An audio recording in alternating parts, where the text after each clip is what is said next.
This is Ko Phayam, Thailand.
Hey there, good afternoon. It is just a little bit past 12 noon, January 6th, the usual hot and humid here on Ko Phayam Island, Thailand, in the Andaman Sea near the town of Ranong and Myanmar to the northwest.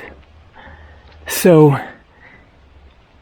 Ao Yai Beach and Bay is right up ahead.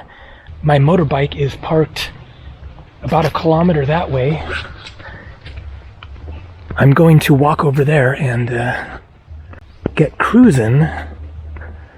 I was considering whether or not to film a video today.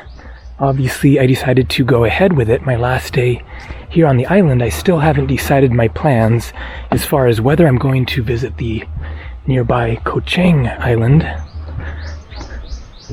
More about that a little later, but I saw this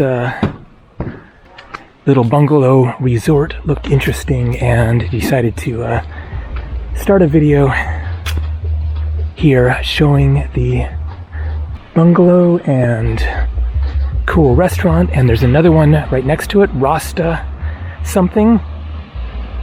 Now there's a bit more of a reason why I decided to go ahead and film today and also to start the video right here, because I'm pretty sure that where I stayed the last time that I was here, way back in 2008, 16 years ago, was somewhere along here. So you have the Rasta Baby Bar. Tansan Bungalow is where I started the video. And then Frog Beach House. So these are all different places that you can stay. And I guess you can access them from that little path. But there is the main road, so to speak, just down that way, which I'm going to walk to. And then many more bungalows along here. So I have no idea if the place that I stayed the last time is still here or not. None of the places here quite look familiar to me. It was a classic, very simple beach hut for very cheap. I kind of recall it was maybe 150 baht, which is like $5. Now I'm paying more than 30 bucks for a bungalow that isn't even right on the beach. So no idea how much they are here, but times have changed in the past 16 years. So the other reason that I decided to start the video right there is because I stayed here, and also I found a good book there. And so that's what I'm going to start off talking about in this video as I walk along the beach here. So I have been an avid reader throughout much of my life, but not recently. I am actually traveling with 3 books, fortunately that aren't that thick and heavy, but on this trip, and have barely read any of them. One is called The Science of Sleep. I haven't read a page of that one. Another one is a Paulo Coelho book, manuscript found in Accra, I think it is, which I've read just a little bit of. And then another one, now I forget what that one is called, which I mentioned previously. I started reading it and then months later went back and started it over, and then haven't read that in months. And so I just don't have time for reading. I am very busy with the videos and all the travel planning, etc. But before YouTube, then I had a heck of a lot more spare time on my hands while traveling. YouTube didn't really become such a focus of my travels until around, 2012, 2013, that 3-month India trip. And I will point out again, here we have this just incredible scene of all the crab holes and the little balls created by the crabs digging out their tunnels, and one little ball at a time, and then you end up with like these designs almost. It's just really quite mind-boggling when you look at the beach, how big it is, and see all the dark area versus the lighter area, and the entire dark area is all covered in these tiny little balls. I almost feel kind of bad walking along here, ruining their hard work, but that is most of the beach, so that's the way it goes. So when I was here in 2008, then I stayed at this cool beach hut bungalow place. I forget how long, 4 or 5 days, something like that. But they had a library, just a bookshelf with books, and it was a, leave a book, take a book kind of a thing. And I found on that bookshelf Shantaram by Gregory David Roberts, which is one of my all-time favorite books. And then there were 2 other books that I read on that trip. And so I thought that I would mention and recommend these books because they were all just phenomenal. I forget if I found the other 2 there, maybe one of them, but the other 2 books I also found at free library bookshelves. So Shantaram is kind of a true story, autobiographical by Gregory David Roberts. I'm not going to tell the whole book and ruin it for you, but just to give the general idea of the book. He is an Australian drug addict, and he robs a convenience store at gunpoint in Australia and gets busted, gets put into prison. He manages to escape the prison and flee to India, where he then embarks on this whole crazy journey of getting involved in the underground mafia of Mumbai, India, goes on more drug rampages, becomes this kind of international man of mystery, you could say, in which he has multiple passports, and he's going around doing all this stuff associated with the mafia business, and gets involved in the war in Afghanistan in the 80s, Russia trying to take over Afghanistan or the Soviet Union, etc. Really amazing book. It is 800 or 900 pages. I got totally wrapped into that and was sad when it was done. I have since tried the sequel. What is it called? The Something Mountain. And it hasn't grabbed me the same way, and I haven't finished that one.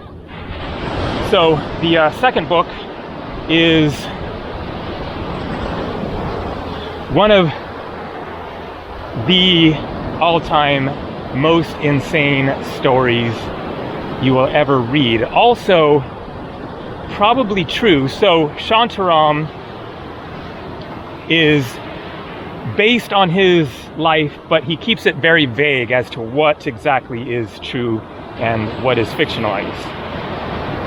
This book, The Secret Hunters by Ranulph Fiennes, not to be confused with Ralph Fiennes, the actor.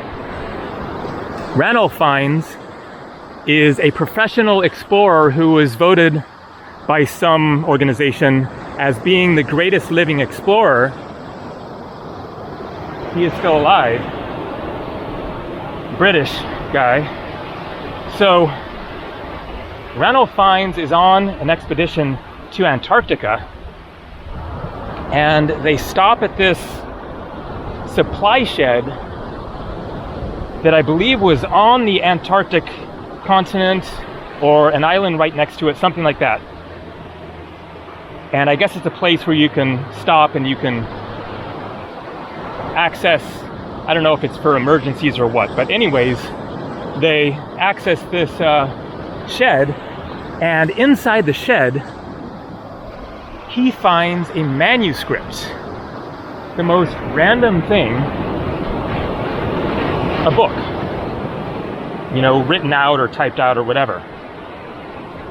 Looks at it and is like, whoa, what the heck is this doing here? And then he just like puts it somewhere, takes it back home, puts it on a bookshelf, and then like 2 years later he finally gets around to picking up the manuscript again and taking a look, and he starts reading it and is blown away by the insanity of this story. Basically, it tells the story of how the manuscript ended up in Antarctica, and whether or not it's true is unverified. So he edited the manuscript and then published it as a book, as a work of fiction, because all of the characters and everything are, I guess, not identified. He doesn't know at all who this person was.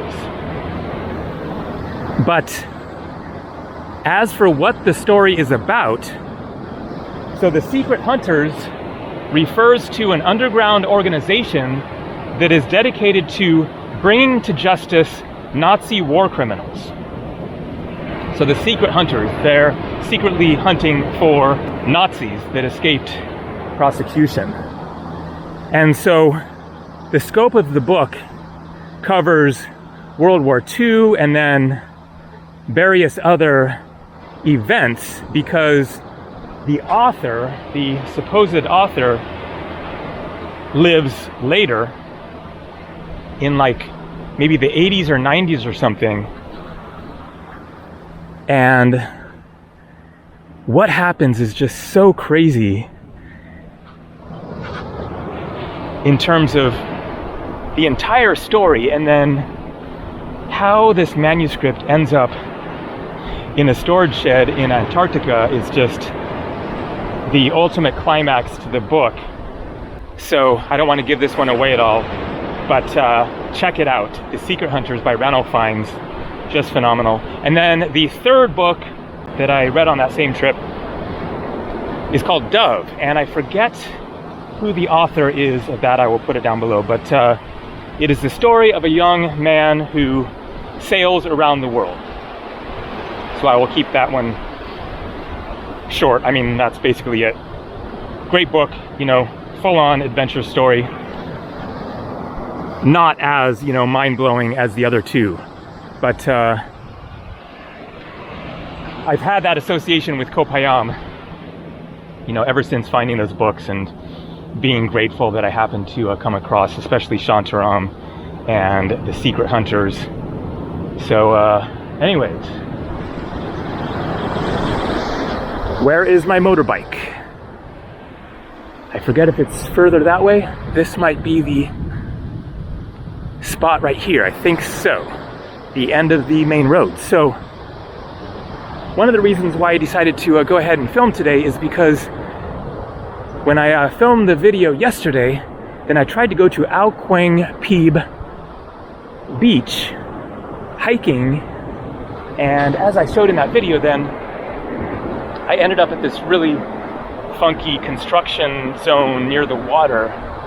But I think that there was a much nicer beach the other way that I didn't walk, and so I figured I should go explore that way and see if that beach is a nice one. I'm also going to end up back at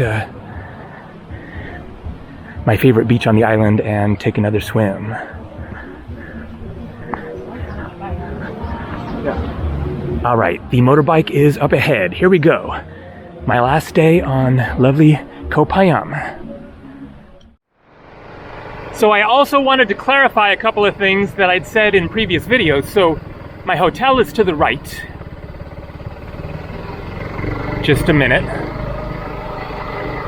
Now, I'm not certain, but I think that that road, or perhaps another one, actually goes through to that other road that I was on in the first video when I arrived, and realized that I'd gone down the wrong road. It is a road parallel to this one that accesses the same beach. But then, once I realized I was on the wrong road, Google Maps was directing me to go all the way back to the other main road, which was, you know, like 10 minutes out of the way, and then come back down this road here that I'm on. But I might have just been able to cut across and save myself about 15 minutes of driving. So, and then the other thing that I wanted to mention is that I am now less certain about what the situation is on neighboring Ko Chang Island. So previously I had said there were no roads, no motor vehicles. I'm pretty certain that that was the case years ago, including when I was here in 2008. And then yesterday when I spoke with somebody at a tourist office inquiring about Ko Chang, then it sounded like there were in fact roads there now that had been added in recent years. But then I looked on Google Maps and it shows a road, but just one short road that doesn't go to the beach on either side. It's like right in the middle of the island, just going maybe a kilometer or something, but it doesn't connect the coasts at all. So now I'm kind of even more confused about what the situation is there. So if I go there, then I will of course find out. I will make up my mind about that sometime today, or maybe even just tomorrow morning. There are kind of pros and cons of stopping there. All right, going to do the drive, I think to Ao Khao Kwai, and take a swim, get some lunch, and then go explore the other beach, Ao Quang Peeb.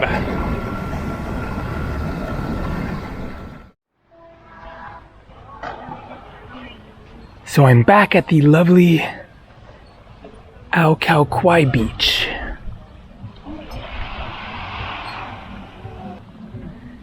And nice and sunny today. I am going to swim some laps in the water, work up an appetite, and then people had recommended the hippie bar, which might be that one right there. So I will head over there, check it out, for lunch. Oh man, I am so looking forward to getting in that water. And so another thing that I wanted to clarify was, in the last video I was talking about how I prefer this beach to the one that I'm staying on, Ao Yai. I like that Ao Khao Kwai here has just a little bit of a slope, and so it gets deeper quicker, and so it's easier to get in the water without having to like walk and walk and walk. And then it is narrower, and so it has less of that sort of just too big feeling of, you know, feeling like you're in a massive parking lot on the beach or whatever. And then I said that it was a smaller bay, which it kind of feels like it here because of that, you know, more severe curve there. But you can see it keeps going and going that way. So it's actually about the same size as Ao Yai, and maybe even a little bit bigger. So I'm really curious about what's out at that point out there.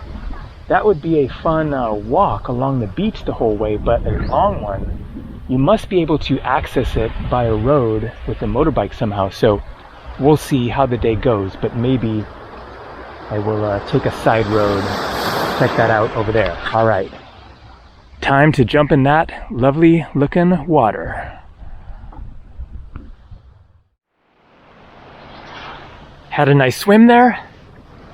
It is just such a perfect afternoon here. Nice and warm, but a little bit of a breeze.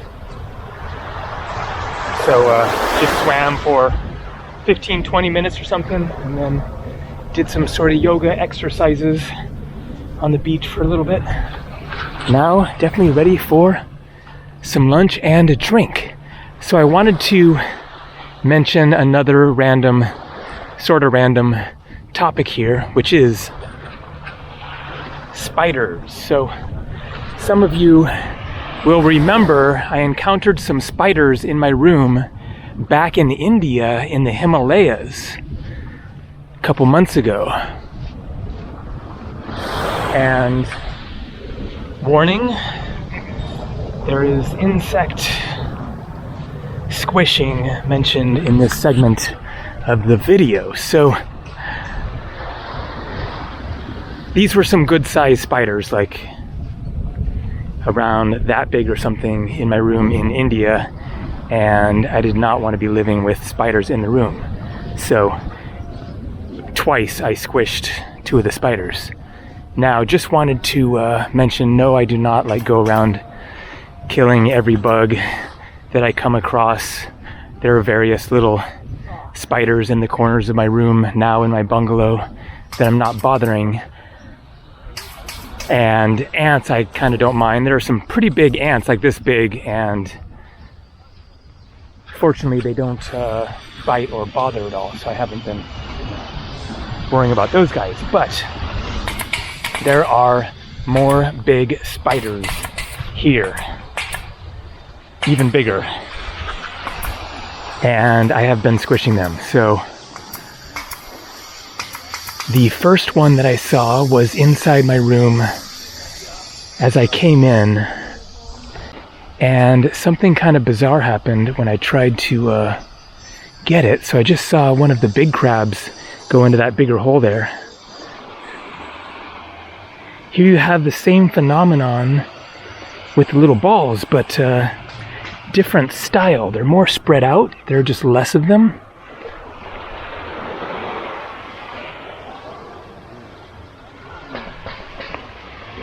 Not sure if they're the same crabs, probably similar sized holes, and then some bigger holes. So I'm not sure if this is the hippie bar. I'm assuming so, because it is freaking awesome. So I'm going to finish telling the story here and then come back here and get a look inside there. Wow. It is wild. So I come into my room and right away see a spider on the side of the bed. It's like a wooden frame that goes all the way down to the ground. And so I especially want to get those spiders that are big ones, that are, you know, right there near my bed or whatever. And I had my shorts in my hand. This guy was moving fast. It stopped around the corner of the bed. I took my shorts, I went to swat it, and then when I drew the shorts away, it was gone. Completely disappeared. I never saw it again, unless it was the same one that I saw later, like I think hours later. I don't know what the heck happened to it. If it maybe grabbed on the shorts and then jumped off when I pulled them away and I didn't see it or something, it was kind of strange. But Anyways, later I saw it again, or maybe another one inside my room on the wall, grabbed my sandal, got it. And then it happened once again, about the same size. It was about the same size as the ones that I saw in India, definitely a different kind. So I got 2 of them inside my room there. And then last night, middle of the night, I go into the bathroom, open the door, and there is one on the floor right in front of the toilet, and this one was even bigger. Not quite the size of my hand, but getting close, and I got a video of it. I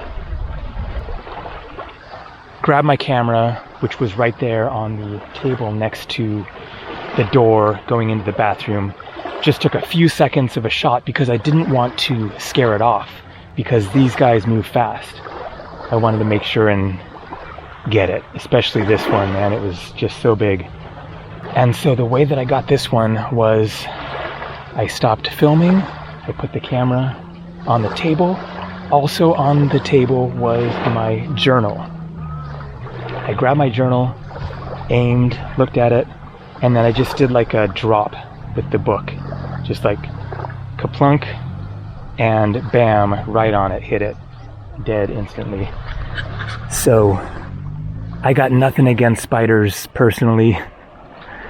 I know they're just living their lives trying to survive, but I don't want to live with spiders that big just hanging right around where I'm trying to relax and sleep and everything. I'm sure they're probably harmless, but I don't know. I mean, maybe they're venomous, but you know, most spiders aren't venomous, and it's actually usually the smaller ones that are more dangerous. But anyways, there you go. Not surprising to find spiders in tropical jungle paradise, of course.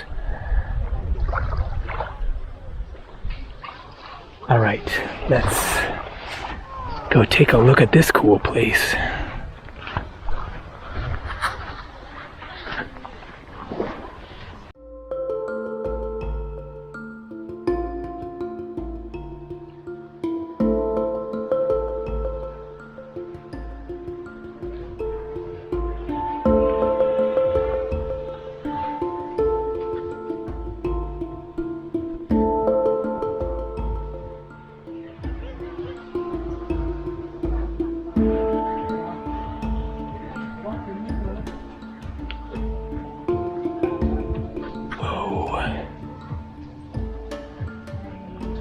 This place is wild.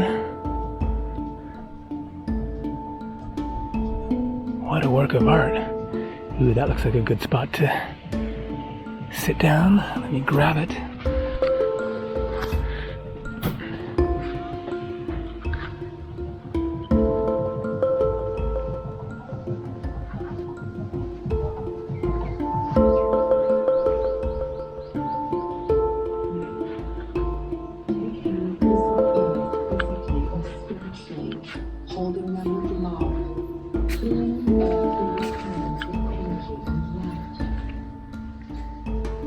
Sawati Cup. Is this a hippie bar? Yes. Great. Do you make mojito? Yes. One mojito, please. Thank you.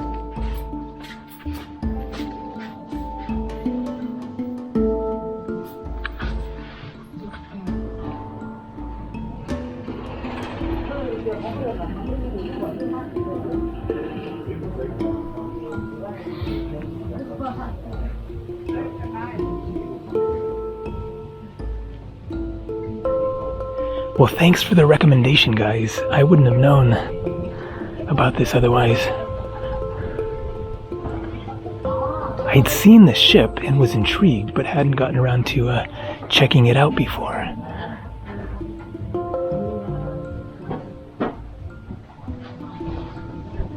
And there's another level.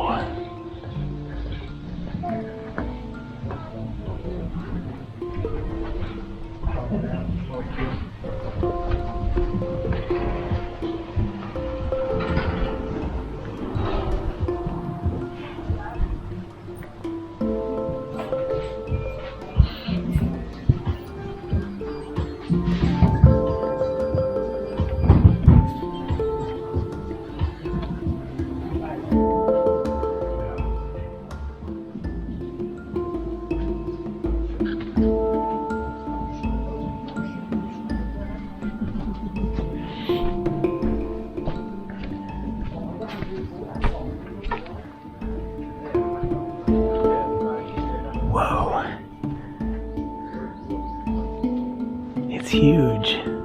Man, there's so much to it. All these secret little spots. Another bar. Sawadee Cup.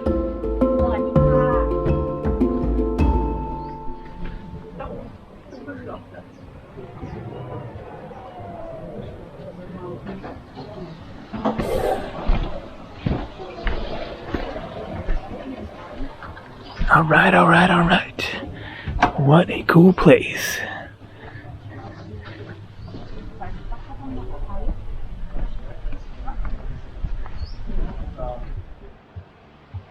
There we go. Things are happening. Mojito accomplished. Food is on the way. Let's give it a try.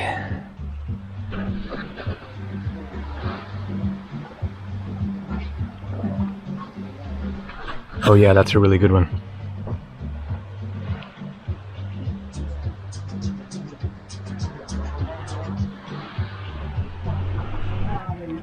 So I have here Penang curry with pork and mixed seafood sweet and sour sauce with some vegetables and steamed rice.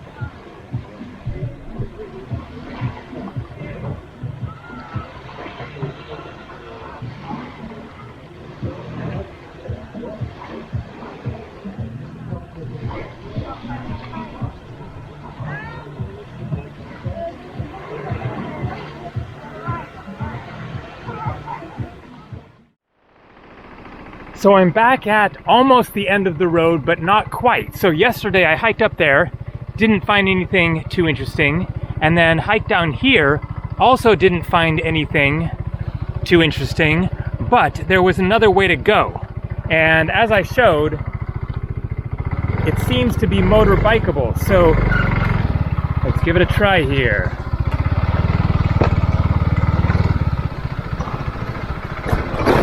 Try to get to Ao Quang Peeb.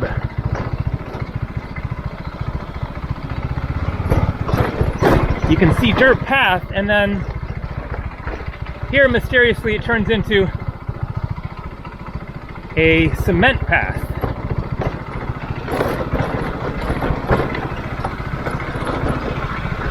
I went to the left here yesterday, so going to the right and hoping this gets to a nicer beach or something. Okay, maybe this is a good spot to park the bike.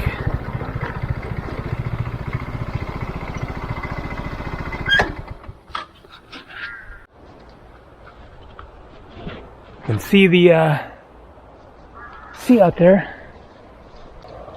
Going barefoot for now. My feet are definitely not really that toughened up, but try to get down there. Okay, so I am seeing what looks like quite a nice beach down there, so I think this is going to be worth coming back to. Oh yeah, this is looking really good. Snorkeling. Whatever that says, something Bay Resort. Old signs. Looks like a resort that was in better shape at another time. Probably around the same time that those signs were created. Totally derelict. Now, chairs piled up. I wonder if because of COVID, I wonder if they had to shut down because of COVID and it's never fully come back, and so this more far-flung area hasn't been revitalized since the pandemic. Maybe in the coming years, with the help of this video and my other ones and other people realizing this is an amazing island, then it will come back here. But for now, it is definitely really quite neglected, but a nice spot. Oh yeah.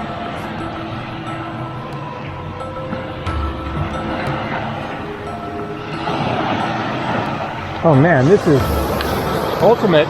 If only things were more cleaned up here.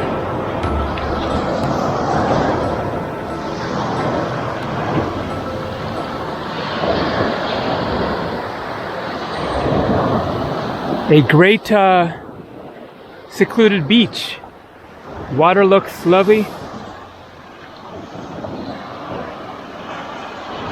So what are we looking at out there?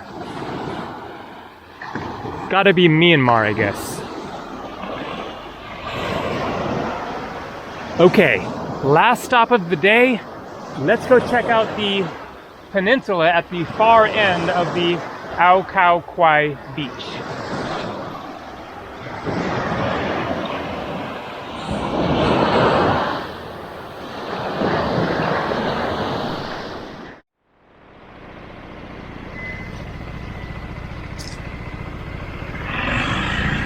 So this is the road going to Ao Yai Beach and my bungalows.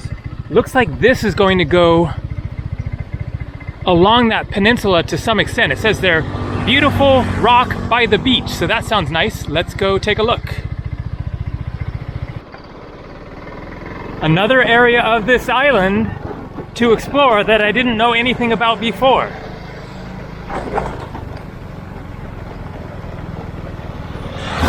Ko Phayam's Sea Arch. What the heck is that? I haven't heard about that. Okay, let's go see the Sea Arch. There is the sea, and I think this is going to be, again, Ao Khao Kwai, but the other end of it. You are here. There we go. The red. We're actually kind of in the middle still. It is a big bay. Oh, I see the arch. Nice. Wow. Very cool surprise.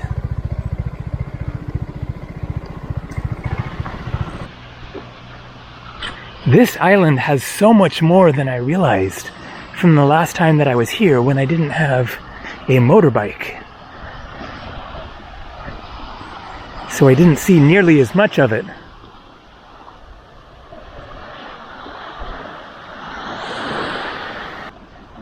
There is the arch. Nice one. Quite small, but cute.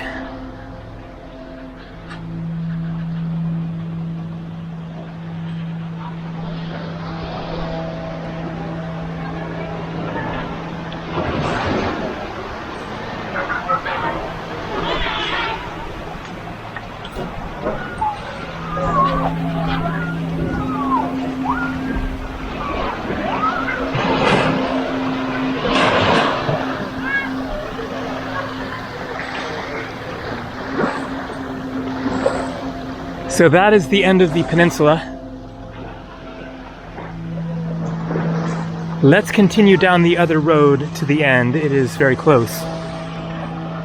See what's there.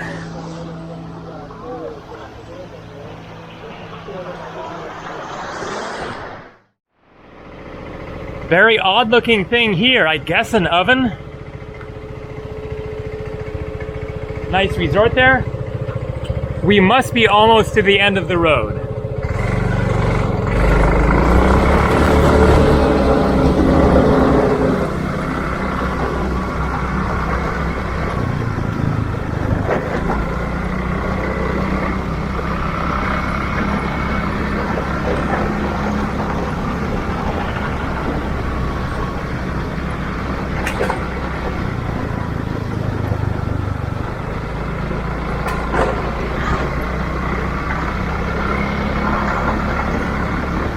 Or maybe not.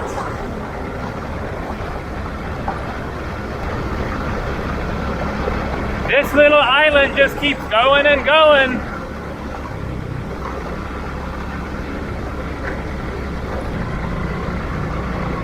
And what is this? Kind of neglected resort, it looks like.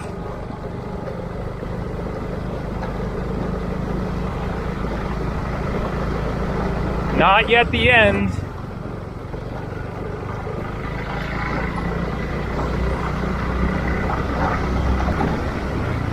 Okay. Looks like this is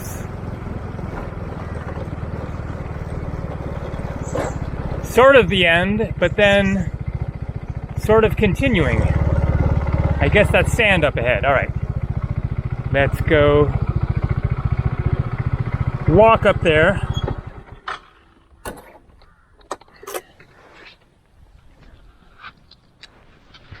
So we have lots of sand, but no beach.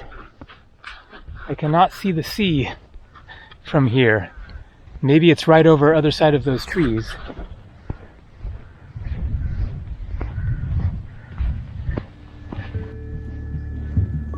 And there's the water. It looks a little mangrove-like, as far as I can tell. Some trees in the water.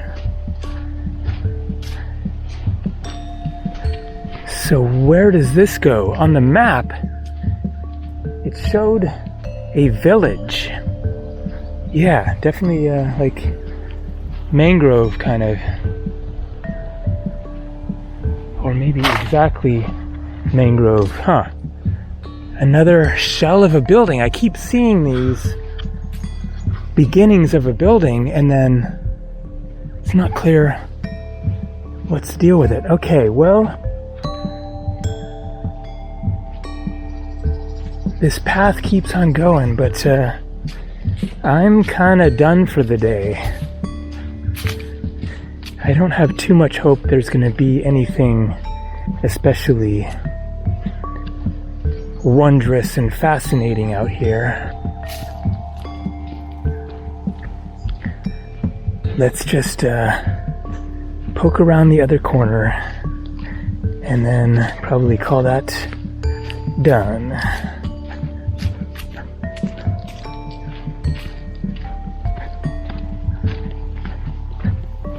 Huh, somebody got a motorbike out here, but no motorbike tracks.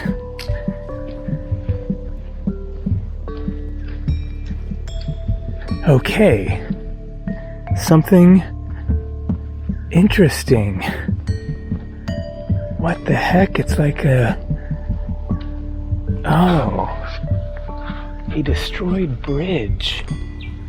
Whoa. And there's the village. But you can't get there because of the destroyed bridge. Whoa. Somebody's saying hello to me. Hello! Sawadee Cup! What a trip. So what is the story? Is it unfinished or destroyed by the tsunami? That is definitely possible. This looks kind of 20 years oldish, although these are all kind of stacked up a little more uniform than they should be if they were ripped off of there by a tsunami.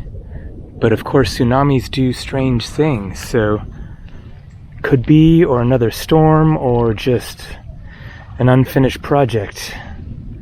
Whoa. Hello. Hello.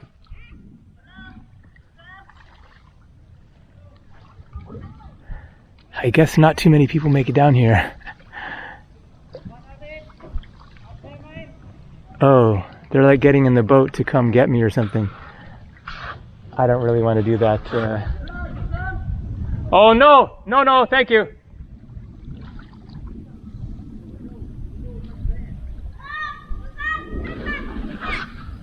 No, thank you.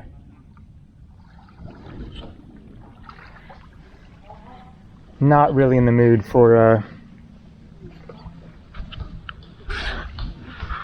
that whole very odd-looking movie, so to speak. Gonna be the only foreigner there. I guess they obviously just get back and forth with the boats. Very, very interesting though. They have their own genuinely private village, in part due to the destroyed bridge. So people can't access the largest gas station in the world. Huh? 20 baht. Wow. Okay, well, ending things on a very interesting note here. That is going to do it for today and for Ko Phayam. I have to decide tomorrow.